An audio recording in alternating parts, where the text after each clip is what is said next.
Hey guys, welcome back to the channel. In today's video, I want to talk a little bit about rucking and how you can use it to prep for boot camp or officer candidate school.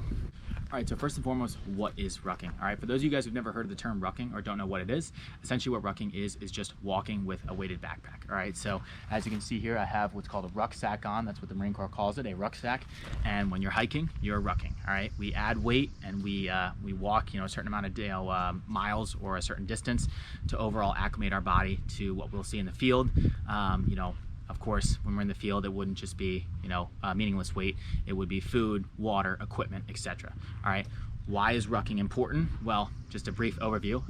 Regardless of what MOS you choose or that you want to partake in when you're in the Marine Corps, every Marine's a rifleman. And what that means is that every Marine is equipped and able to transition into the infantry at a moment's notice. All right. So every Marine is supposed to be prepared to be an infantryman. Okay. And what that means is that, again, if you're in the infantry when in the field, overall, you're going to have to, at some point, one way or another, walk with equipment from site to site or from checkpoint to checkpoint, whatever your objective is. And that means that, again, you're going to want to acclimate your body and accustom your body to walking with weight at certain distances. Okay, so how can we incorporate rucking into our training? All right, so first and foremost, we'll start from the very basic, standpoint here. First and foremost, you need to get a rucksack, okay? So you can take a look at this one, but pretty simple here, guys. All it is it's a camping backpack, all right? This one is a Marine Corps issued rucksack, but in terms of where you can pick one up, you can go pick one up today at a local camping store. All you gotta do, like I said, go to a camping store, ask for a backpacking, pack.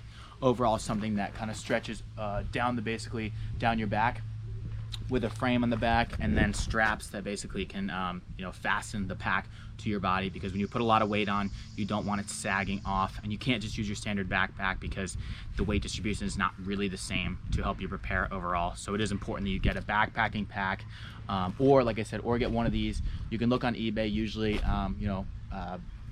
retired Marines are selling these things, or just in general, when they have like an overstock of them, they'll sell them pretty cheap. Buy a used one. It's just for training. Okay. Like I said, buy a used one. Price range is usually 100 to 200 bucks. So make sure you get that. Make sure it has a frame. Like I said, so this one has a plastic frame in it. Make sure the frame's not cracked too. That's also important. So like I said, make sure you secure that rucksack first and foremost. All right.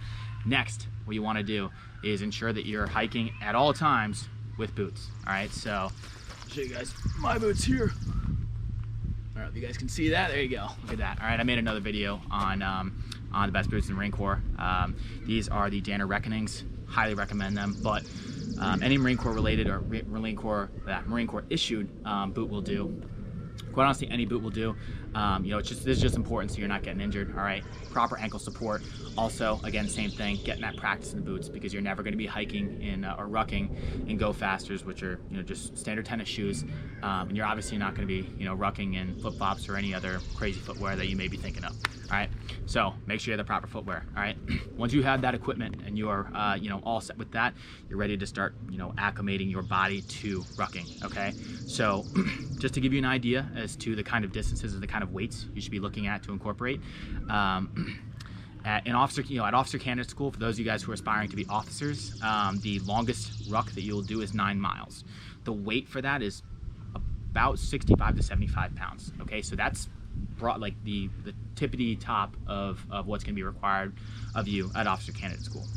So how do you build up to that? Because you can toss 75 pounds in this rucksack and you'll see it's quite heavy, and you may struggle with it, and you definitely will if you've never rucked before. Okay. So it's important that you scale up. All right, so I made another video talking about scaling running. Well, same thing, you got to scale the rucking. You got to start from square one and continuously work your way up. So what I recommend to start is throw 20 to 40 pounds in your rucksack. Okay, try to distribute the weight as much as possible. Okay, because if you just have a 20-pound dumbbell that you toss in there, or a 40-pound dumbbell, the weight distribution is going to be really off. So try to load it with different items that fill up the entire sack, so that overall, like I said, you have that strong distribution. All right. Now from there, all right, once you have that weight in there, I would recommend starting very small on the distances. All right, start with just a mile a week, 2 miles a week. Okay. Again, same thing with running. You want to scale. All right. So let's say you start off with 20 to 40 pounds. Depending on what kind of fitness level you're already at. Start off with a mile. Then once that mile feels comfortable, go to 2, go to 3. Scale yourself up with that 20 to 40 pounds, all right? Really, I'd recommend on the higher side, but again, you know, it depends on what your fitness level's at. Scale up to between 6 to 8 miles. If you can do 6 to 8 miles with about 40 pounds in your rucksack, you're in good shape, and you're really prepping yourself accordingly and really acclimating your body to that, all right? Once you're able to hit that 6 to 8 range, you know, again, just once a week, you know, on terrain like a trail or something that's low impact on your body. Even you can go to your local high school and you can walk on the track, pretty low impact with most rubber tracks. Turf as well, or grass, same thing. Just make sure you're getting that proper distance in. Once you have that, then you can start to add more weight. All right, so from there, what I would do is, if you're at 40 pounds ish, and you're able to do 6 to 8 miles, I would increase it to 60, 60 pounds. Toss 60 pounds in the rucksack, same thing. Go down maybe 2-3 miles, all right? And then again, work your way up to being able to do 6 to 8 miles with a 60-pound pack, and then even scale it up, like I said, to that 75, even 85. There's really no reason to go past that in your initial stages of training. If you're feeling good and you really want to challenge yourself, you want to go 100, go for it, but I would just be careful, because rucking is also very, very high impact on your body, because it's a lot of weight that you're adding to each and every step. Okay, so what that means is that you are increasing the potential risk for injury. It's essential to stretch before and after even ice consistently whenever you're incorporating rucking into your training. One more thing I'll add is in terms of frequency. I would recommend doing it once a week. Okay, so find one day a week where your training for the day is a ruck. Okay, again, same thing. Increasing those distances, scaling back from time to time when your body's really sore and really hurting. But same thing, increasing those weights and going from there. Now down the line, you can also start to incorporate things like ruck runs. Okay, so that's where I'm at now, and I certainly love ruck runs. They're very tough, because not only is it weight that's added, but it's also that cardio aspect. So you're out of breath and you're carrying 60 pounds in your back.